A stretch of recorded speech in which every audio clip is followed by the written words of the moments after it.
Hey everyone, welcome to this webinar today. My name's Andrew Peterson. I'm the co-founder and co-CEO of Clozd, and we're excited to have a webinar today about building a world-class compete program. And I am super honored to be joined by Penny Morin from Billtrust and Drake Lennon from Sitecore. So glad to have you guys on the webinar today. Thanks for joining us. Thanks for having us. Yeah, thanks for having us, Andrew. Just by way of quick introduction, Penny is the competitive intelligence director. Did I get that right, Penny? Yes. At Billtrust. Everyone's title is a little bit different. You know, the nomenclature that people use at different companies varies slightly. Drake, you are the senior director of global market insights at Sitecore. And you both have ties to Dallas. Penny splits her time in Dallas and Denver, and Drake, you live in Dallas full time. Is that right? Full time. Yep. Yeah. Awesome. So to kick things off, everybody knows Texas is famous for their food. What's like the top restaurant recommendation in the Dallas area from both of you? I'll go. I've been in Dallas over 30 years and there's so many great restaurants, but I'm going to pick an old standby, which is La Hacienda Ranch, which is a Tex-Mex restaurant. Dallas is known for great Tex-Mex. Dallas is also known for great barbecue, Pecan Lodge. Since they were in the farmers market, I've also been 30 plus years in Dallas. So Pecan Lodge all the way. And then just in Texas staple, Whataburger, simple, but so good. Yeah, I still have never eaten at Whataburger. So They're everywhere, man. I commit to it the next time I go, but there's just so much good food with the Tex-Mex and the barbecue. I usually end up heading in that direction, but I commit to the Whataburger. You know, We can't forget Buc-ee's. yes. Oh, Yes. I've been to Buc-ee's once, but it was in Florida. But I got the experience and tasted what the hype is all about, and it was a pretty awesome experience. Where did Buc-ee's first start in Texas? Was it in Dallas? probably not. I don't know. It's just they seem to be in the middle of nowhere. You only find them on road trips. Yeah, Mhm. love it. So I commit to Whataburger and Buc-ee's on my next trip down to Dallas. But let's jump into today's topic. Appreciate you guys joining us. You both are, seasoned, competitive and market intelligence practitioners. Companies seem to be investing more and more in competitive intelligence and market intelligence. It's critical in today's super competitive landscape for companies to be aware, in the know, not necessarily to be competitor obsessed per se, but to be competitor aware and paying close attention to what's going on, enabling salespeople to be successful in competitive scenarios with the right intelligence, the right differentiation, and so forth. So appreciate you guys both coming on with your expertise and your experience in this domain to provide some coaching and guidance to closed customers and prospects who are probably in a state where they may not have invested yet in developing a dedicated team or dedicated resources for competitive and market intelligence, and are thinking that this might be a gap for them and want to build some expertise and understand some best practices for how they can get a compete program off the ground and be successful in delivering the impact and value that their businesses need from a dedicated investment in competitive intelligence. And so to kick things off, I'll start with a question for you, Penny. What currently at Billtrust, as you're running competitive intelligence, would you say your charter is? How would you sum up kind of the primary objectives of your role that you're trying to accomplish there? Yeah, great question. So it's very cross-functional. I would say it's about empowering our executive team, our sales team, our product management team, and our marketing team primarily. And I know it's different at every company, but those are kind of my four big stakeholders, empowering them with timely, actionable, competitive intelligence so that it's not just sharing data, but sharing actionable insights that they can do something with. So just to break that down, for the executive team, it's, highlighting emerging opportunities and threats so that they can make more informed business decisions at the leadership level. For sales, increasing their competitive confidence and depositioning competitors. For the product management team, it's about influencing the product strategy and roadmap. And then for marketing, making sure that we're putting out differentiated marketing positioning. Yeah, perfect. That's super helpful. And maybe describe a little bit of what the compete function looks like at Billtrust right now. I'm a team of one. Yeah, And that has been the case for most of my past 20 years in this role. So yeah, it's a team of one. And so I try to scale as much as I can, but because of it being a team of one, I often have to say, well, look, I can't know everything about every competitor that's on the peripheral. My focus is on, these top competitors that we see the most often in deals. Yeah. And just to give attendees some context, just tell us briefly what Billtrust does and the size of the company, like in terms of how many employees you guys have, just so they get a sense for you're a team of one at a company of, this size. Yeah, so Billtrust is a financial technology company. We do accounts receivable automation for finance teams in all different industries. So helping to automate those accounts receivable processes. And the company has grown quite a bit, but I would say it's somewhere in the range of 750, 800 employees. Yeah, awesome. So a team of one amongst, nearly 1,000 employees. Drake, let's go to you now. Tell us a little bit about Sitecore and the nature of your competitive and market intelligence team there and kind of what you guys do inside of your company. Yeah, so Sitecore is a global experience management software company. We have customers the likes of L'Oreal, Nestle, and many more, and um, financial services, insurance, banking, hospitals, etc. The top brands that compete on their digital experiences trust Sitecore to kind of power the technology behind them. We've got about 500 million in annual revenue. We also have a team of one, but it's not me. Is so we the way that we work is we have competitive intelligence roll into market insights. And what market insights is, it's our win-loss program, it's our competitive intelligence program, analyst relations, and we report into product marketing. So ours is really interesting because is it okay if I kind of like a little bit of background how we got to where we Yeah, are? please. Yeah. So I was in enablement previously at Sitecore and working very closely with our competitive intelligence team at the time, with team of two. And over the course of, call it 2 years, that program was divested. Those folks left. The program kind of stagnated, and um, through some analysis, we saw that there were some negative repercussions. We're in a very mature market. It's highly competitive. To Penny's point, can't know everybody. There's over 400 competitors in our Yeah. market. We focus on like seven, really in depth, like seven that we see. Over 70% of our pipeline is competes against these core seven. Um, but we still have expectations to be able to know a little bit about everybody, right? So Penny gets this.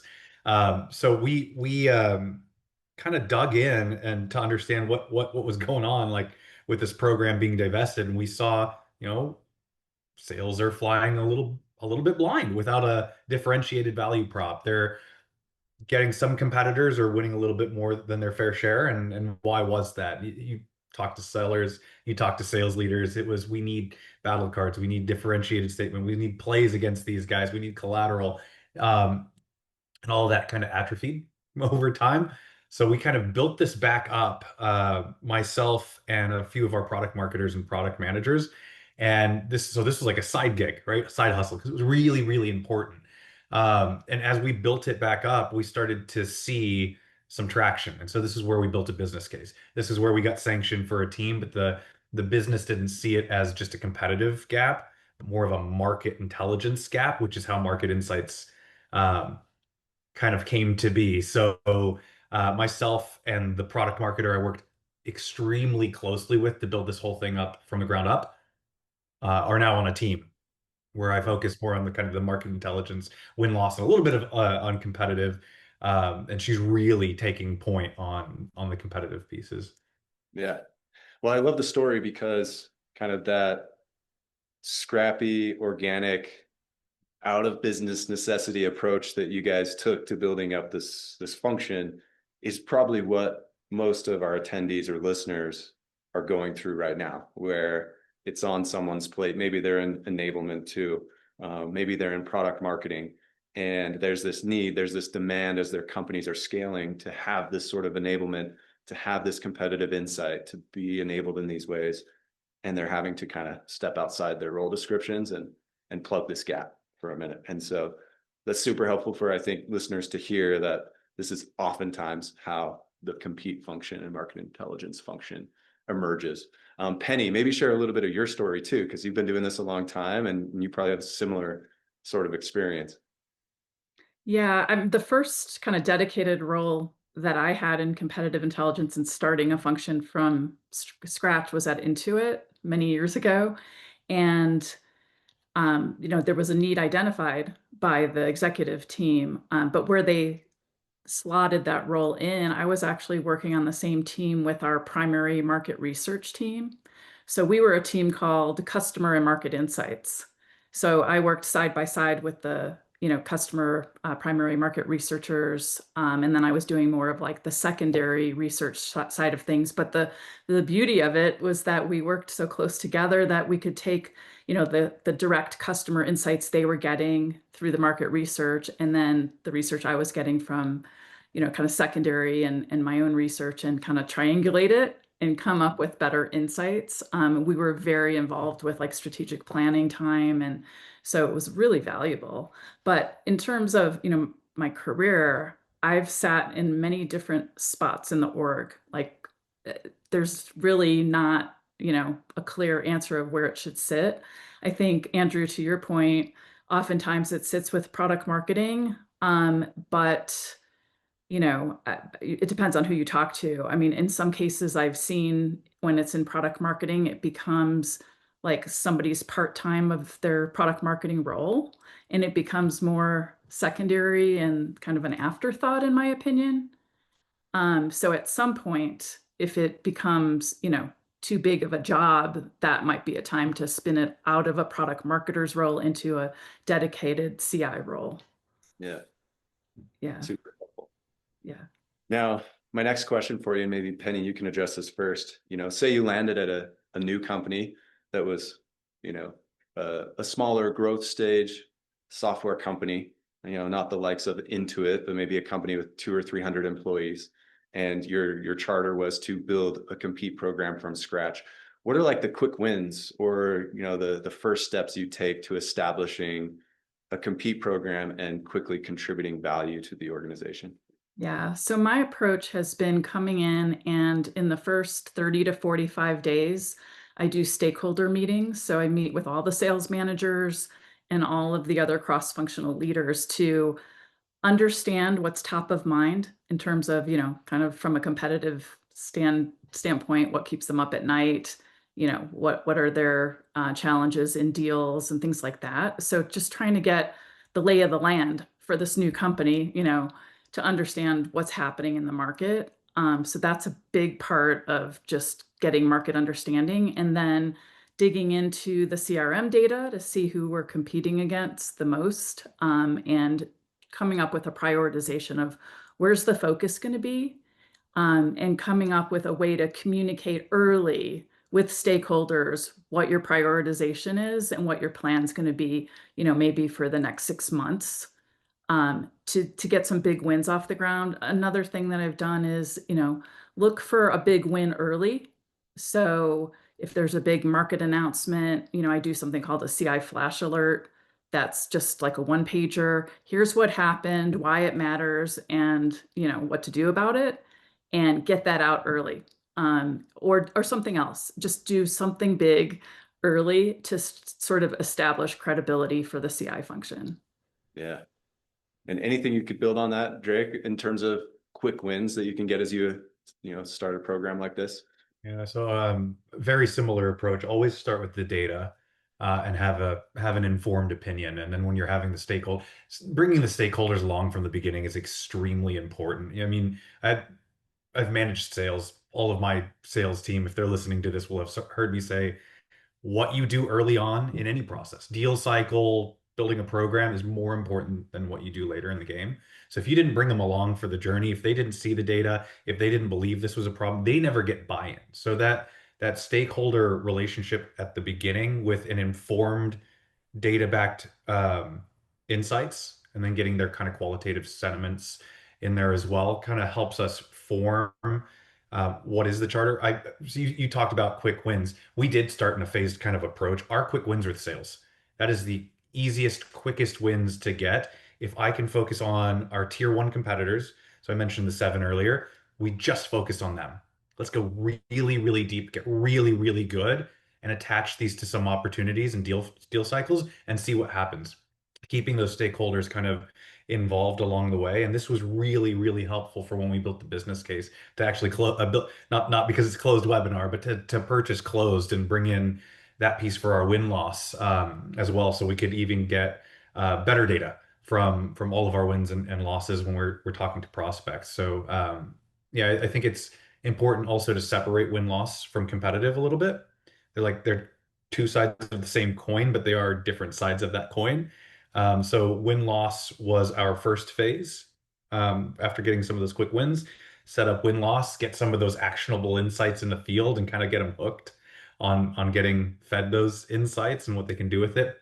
And then the other side was then now because we have a breadth of 400 plus competitors, now let's scale out to the diminishing returns where we've got 88% covered.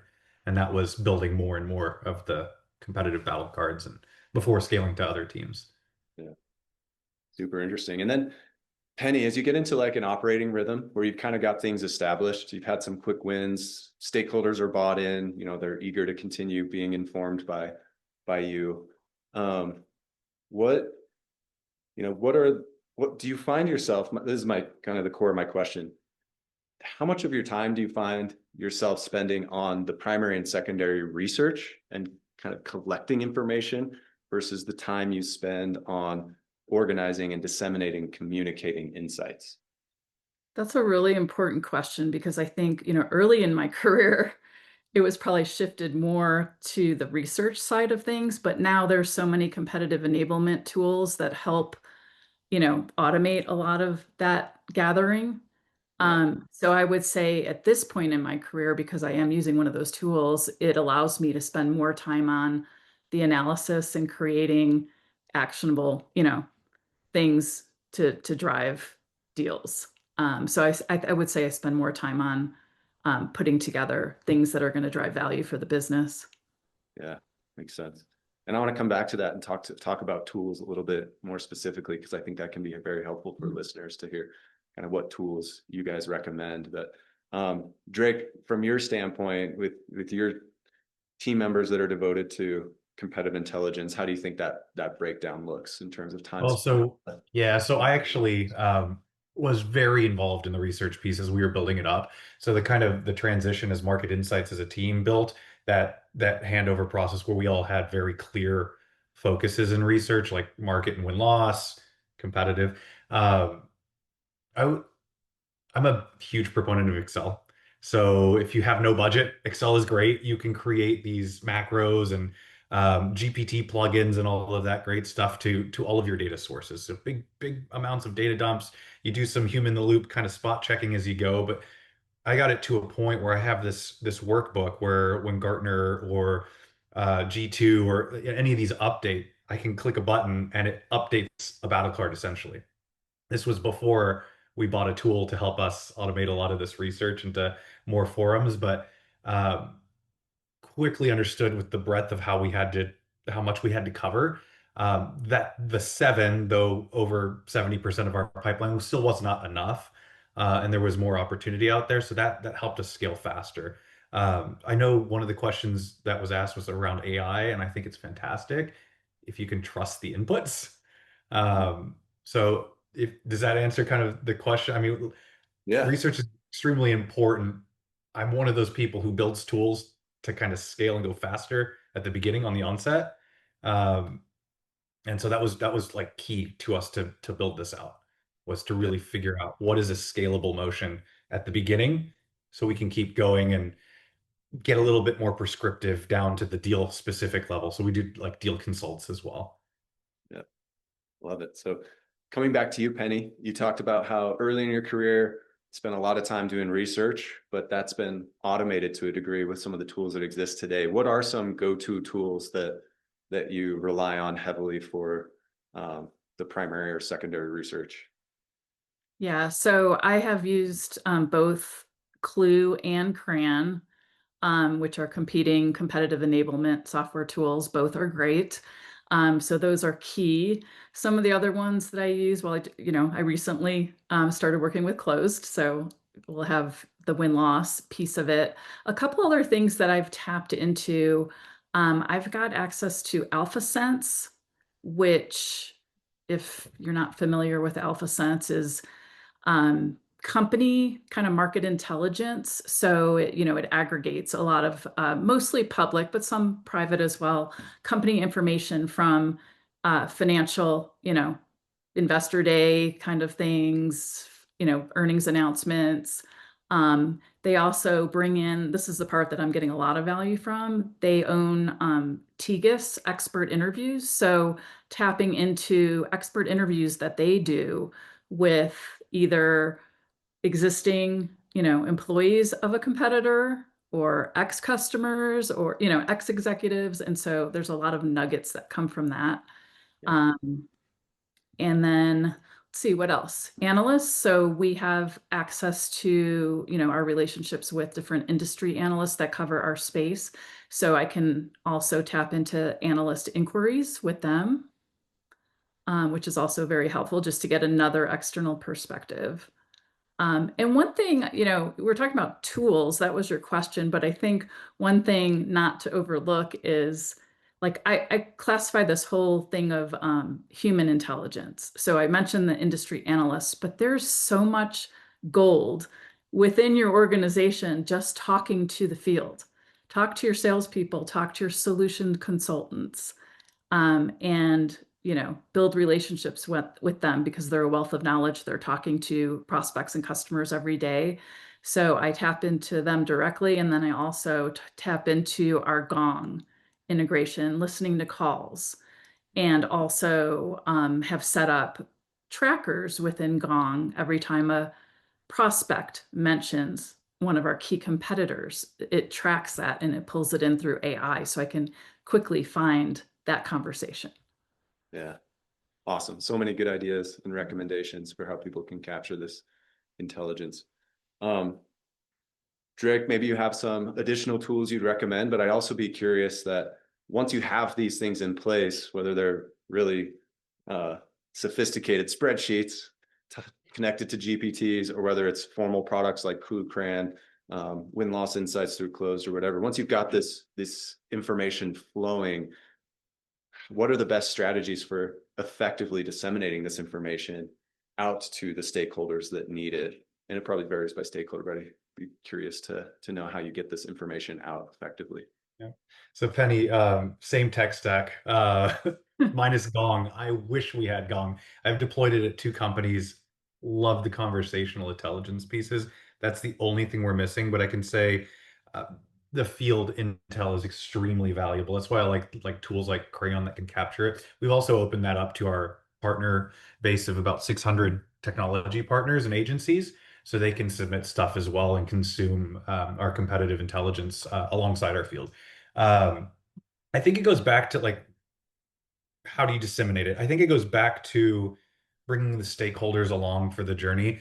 So Penny had mentioned, it's sales, it's the executive team, it's product marketing, it's marketing, and just in general, product management, et cetera. What type of information do they need? How do they like to consume it?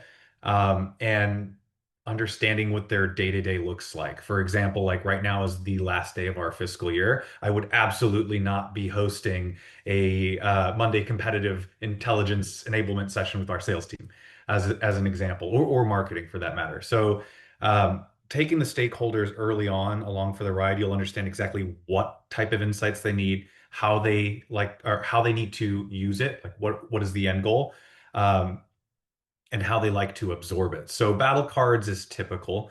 We all know battle cards is kind of that number one asset. So what is the best way to structure it? And so we took a couple of examples and gave it to them. And with their feedback, we landed on exactly how we wanted to make the battle cards. So now the battle cards are living, breathing, evergreen artifact in Crayon. But then there was this need that we see. So we spun up this competitor hotline. That's that deal based. So again, the sellers want more prescriptive. They want us to take the notes and the details from their deals, and they kind of want us to layer on some competitive differentiators and product recommendations and some FUD and trap setting questions, et cetera. What we quickly realized is they need a playbook for our top competitors to always run when you hear this name. When you hear Adobe, these are the plays. You want to run a very clean sales play, so you're not throwing FUD just to throw FUD. That's dirty pool. You're doing a really clean, value differentiated sales play to showcase, you know, Adobe's a big name, but they've got a lot of baggage, and you see that in all of the analyst reports. You see that in their demos, but you don't necessarily see it if you're the client. So it's kind of pointing these things out and really understanding where it is. So we've created a couple of playbooks for our top competitors. In those playbooks, we also understood that our sales teams and even our marketing teams, when they run competitive campaigns, needed market-facing assets. So some of these are comparison slides. They're not our opinion. We have, just like you need in your LLM searches now, we have our sources that they can. It's the analysts, it's the review communities and forums, it's customer and partner testimonials, et cetera. So we gave those artifacts to them. And then there's enablement sessions where sales and marketing like to be enabled. There's executive briefings like Penny had mentioned, where it's part of our win-loss reports. They're pretty thorough, and so we do pull out some competitor spotlights out of there. And then for the product team, it's kind of like I'd say the hottest one is around annual reports. So like Gartner will put out a Magic Quadrant. How did we do? And really digging in with like the analyst inquiries that Penny was mentioning and kind of testing your hypothesis and really getting some of that roadmap and intel that you can really kind of deliver back into the roadmap and product. I'll say some like a very detailed kind of, just give it to me and I'll go take it. And some people like to have that conversation. So it's just kind of knowing your audience and kind of tailoring your approach to that. Yeah, can I build onto that for a second, Andrew? Yeah, please. Yeah, so the enablement point is that Drake mentioned is super important. At least in my organization, and it's probably everywhere, there's always sales turnover. You've got new hires coming in all the time. And so, not just for the new hires, but even for the more tenured reps, it's important to reinforce. So those enablement sessions are critical. And then another approach I take in terms of distributing or communicating intel, every human consumes things differently. So I try to use a multi-channel approach.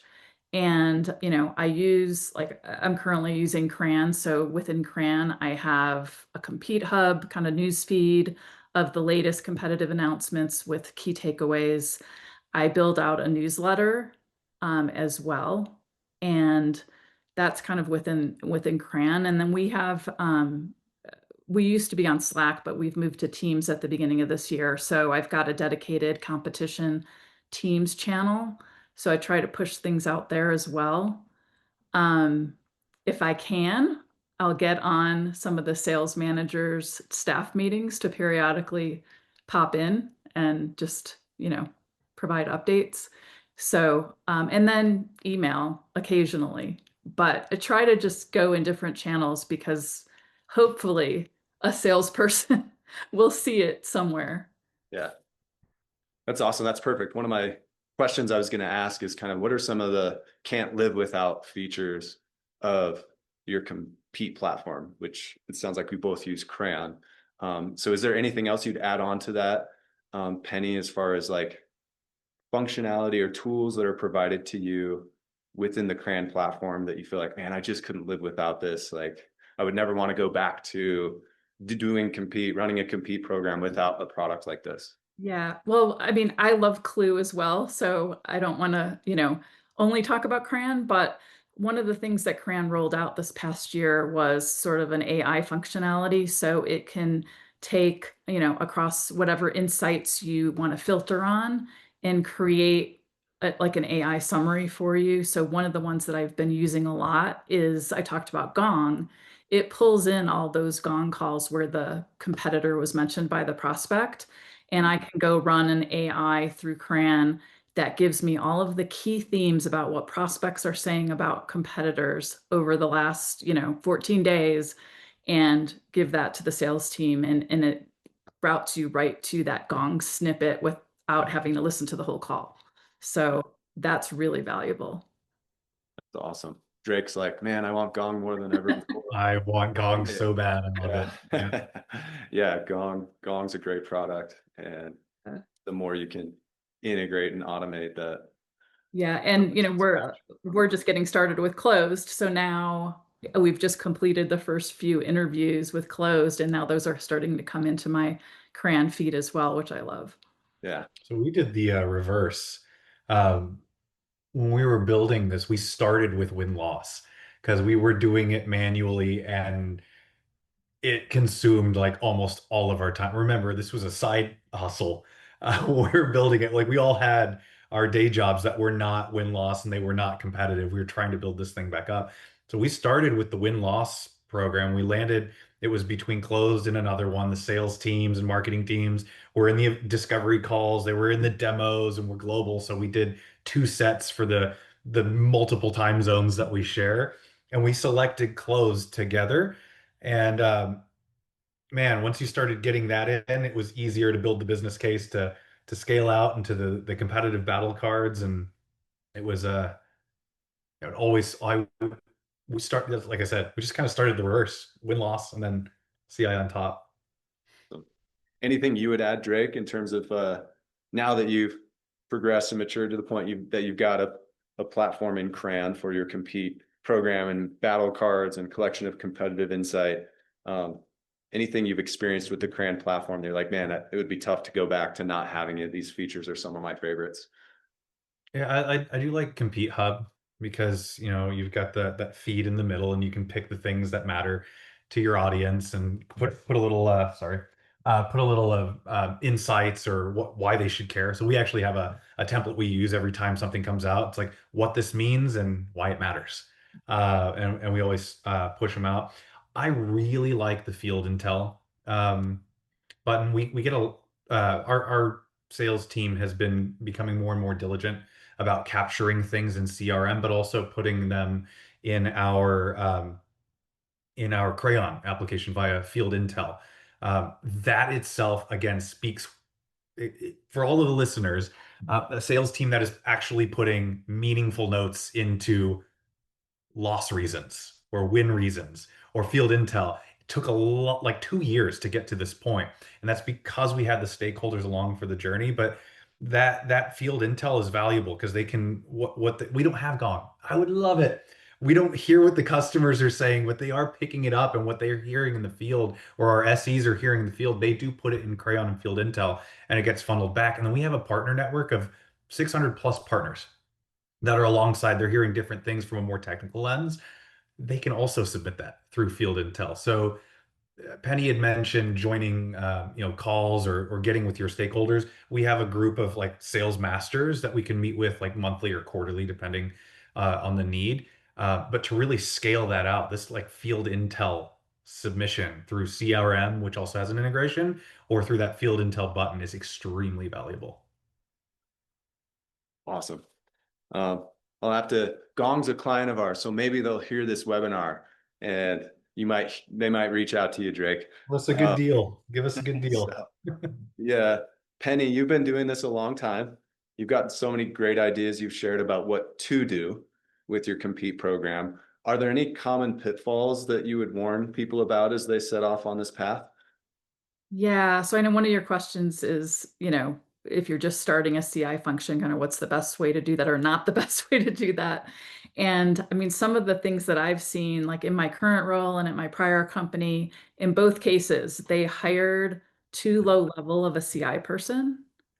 And then they had a sort of damage control and, move that person out and move somebody more senior in like myself to get the program up leveled to where they wanted it to be. So I would say, if you're just starting a CI program, make the investment to hire somebody who's experienced that knows how to stand up a CI program. I think the problem with hiring somebody too low level is that they tend to be more back office, maybe really good at doing the research and cranking out battle cards. But competitive intelligence as a function is so much bigger than battle cards. And so, you need somebody that can establish the stakeholder relationships and, be able to create the relationships and the credibility that you need to really up-level the program and really make an impact. Yeah. Yeah, I've seen something similar in my experience because I have a lot of experience in sales and with sales teams. And sometimes sales leadership makes the same mistake in relation to enablement. They might hire too junior of a person to train and enable the sales team. And they're very back office. They can kind of complete some tasks, put some assets together, but at the end of the day, they just don't have, the seasoned experience to really know how to guide and coach and train a professional sales team. And so it's better to, One invest other the right level of comment, resource to get the value. yeah, one other comment I wanted to make on that subject too is one of the things that I do is, as we have new leaders that are hired into the business, when there's business change, it happens everywhere. I always make a point, not on their first day, but after, a few weeks in or a month in, I'll set up proactively a one-on-one with that new leader, and introduce myself and introduce the CI function and start building that relationship with that new leader pretty early on instead of waiting for, 6 months. Yeah, that's a great idea. That's been a tactic we've seen a lot of our clients use in regards to their win-loss programs. You have a new head of marketing come in, a new head of sales come in. What's more valuable to them as they're trying to quickly get up to speed on the business than, having, a clear path to someone who knows the competitive landscape and can coach them up on that, as well as, clear insights about why you're winning and losing deals to get them up to speed accurately. So, super helpful.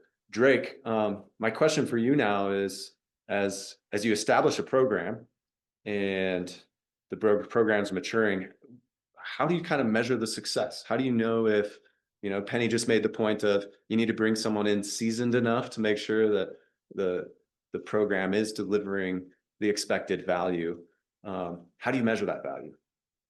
Yeah, I think so. Sales background as well. I think aligning it to your biggest customer, and sales and marketing are both aligned to, at the end of the day, bookings and revenue. So it's win rates, it's equating those to the competitors you see the most frequently, and the deltas between where you started, what your goal or your benchmark was, and what the value is from there. It's the proportion of the pipeline that each of those competitors eat up too, and where are those trends? Like, we had one that by itself was about 60% of our pipeline, that one competitor. And over a couple of years, now some of that was data hygiene. It's also the first one that they see in the drop down. So again, over time, we worked on the data hygiene, but our hypothesis was they were about 40, and that turned out to be pretty spot on. And now they're getting in the 20s. And we have some other ones that are coming up that we've been watching and anticipating. So it's measuring the results is, for me, it's always bookings impact, pipeline impact of the two levers, which are the deals we're winning and their sizes, and what proportion we're winning against which competitors. Keep it simple. Don't try to over engineer it. Don't try to get into some ridiculous attribution model like, we get 2% of this one. No, just keep it simple.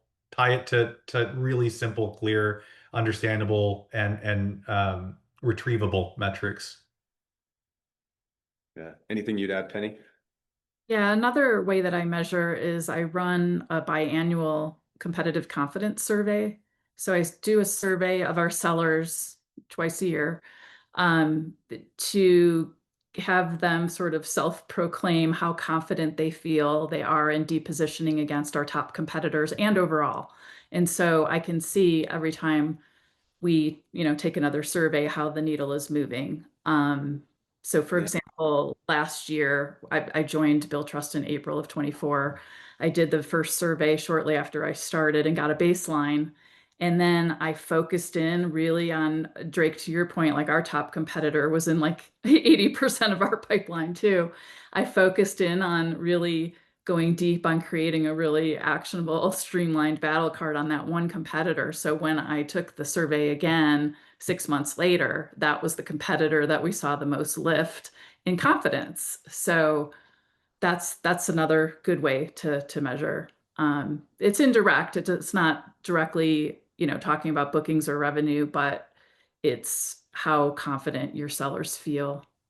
I love that because I mean, because then you start talking about usage statistics too. Like, are they using the battle cards, and tools like Crayon can actually attach that to your CRM data, which is useful. And so I did forget to mention that. But along the lines of what Penny said, when we have the competitive enablement sessions, we've got a great enablement person who will put like polls into teams. And so we have like a one question pulse survey that we come up with, which is very much along the lines of, did you get what you need to go attack competitor X or whomever?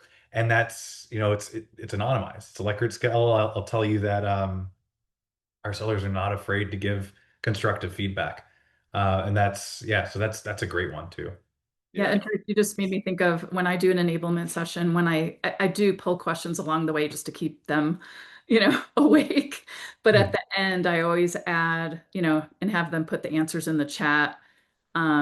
What's one thing that you're going to take away or do differently as a result of this enablement session? Mhm. Yeah. Those are great tips. And did you call it your competitive confidence survey? Is that what it was? Yes. That's a great idea too, because if you have that baseline when you join the company, that can help, to both of your points earlier, drive alignment with stakeholders on, hey, look, we've got some concerns here and here, and reps really need support, so we're going to go focus there. Then everybody's bought in that, yeah, we do need to Yeah, address. there's Yeah. one last thing I forgot. We run a competitor hotline as well. So these are when two really primary use cases. You don't have the competitive intelligence you need against a competitor. That's like spinning up a battle card ad hoc. Or the main use case, which is we're in deep. This is a must-win deal. We need to get our roll up our sleeves and get in there with them. And we do track those on a tracker. We track when it came in, when the deal closed, whether it closed won or it closed lost, who the competitor was, what the request was, et cetera. So when we look at our reporting structure, we report back. So I think confidence is really, really important. It's important to have confidence when you're in the field that you've got the detail. But in order to do that, you have to feel confident that your CI team has your back and is giving you the right intel. And so this is one data point that we use to report back to the business confidence in us. We've been attached to X amount of deals. We've won that. Our deals are X amount bigger. They have an X amount win rate, which is, X amount larger or higher than the normal win rate. And we report that quarterly and consistently. And so we have our SKO coming up in 2 weeks, and I'll have that new number for the entire year. Um, and it's very positive, and it's kudos to the team, but it pushes that confidence back, and like we've got your back, so we'll do what you need. So trust in us, trust in you, kind of is important too. Yeah. Awesome. Those are great tactics. Um, Obviously, at this point in time, AI is reshaping pretty much every profession in tech. Um, but obviously it's having its impact, and there's high potential for how it can impact the CI profession. I'd be curious from both of you. We'll start with you, Penny. Like, what's your hot take on how AI is going to reshape the CI profession over the next 3 to 5 years? Yeah, I know it's been a very controversial topic. I was at a competitive intelligence conference a couple months ago, and that was a big topic at the Yeah. conference. But my take is that it's definitely helping in terms of, I use it frequently to help summarize things, to communicate them better. But overall, I don't see it replacing CI professionals at all. I think the value that we bring is, our analytical skills in looking at a lot of different data inputs from different sources and synthesizing them and analyzing them on what they mean, and even boldly making predictions about what a competitor might do in the future based on those data points. And I don't think that AI can do that. Drake, how about you? I'm a huge fan of the AI for the reasons Penny said. I think it helps us move faster. If you don't skip again, what you do in the beginning, way more important than what you do at the end.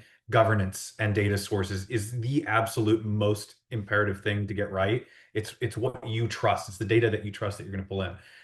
We're a Microsoft technology partner. We co-innovate and build these things with Microsoft. So we're not like some of our competitors who will remain nameless who say we partner with Google or Microsoft, just to use the big name. Like, we're co-building these things with Microsoft. And I say that because we as a company are a little bit more digitally mature in that aspect of AI. Um, our entire company has co-pilots open to them. We built a researcher assistant with the data governance with that we trust. We set the parameters with our IT team. It has helped us move a lot faster. It has helped us get into the insights a lot faster. One of the things Penny said is, earlier is don't look at a more junior employee when you need to do like the things that experience kind of bring with it. I think the AI is really taking on the researcher components. And so it enables those employees to kind of up level, don't report the news, just tell them why it matters, why they should care, what they should do about it. Those insights are extremely important. If I can focus all of my time on there because I have a trusted co-pilot partner giving me the news, synthesizing it is a breeze, and you spend way more of your time on those high priority tasks, which I think is the whole narrative behind AI. It's not going to replace you; it's going to make you more valuable. But you again, you need to do the things up front that's going to trusted data sources in the formats that you want, and then learn yourself. Prompt engineering is a big thing to get the insights that you need out of it. You can't just go, what's my competitor going to do tomorrow? To Penny's point, it's not going to know, but it will give you a response, and that's extremely dangerous too. So it's knowing trusting the data sources, knowing really how to use AI as that trusted kind of grunt work kind of admin partner, and then taking that trusted spot checking along the way, and then deriving the insights from it. Awesome. Well, this has been great advice. I think it's going to be a super helpful resource for listeners who are looking to start a compete program. Really appreciate your time and expertise, Penny, and yours, Drake. Thanks so much for joining me today. Of course. For having us.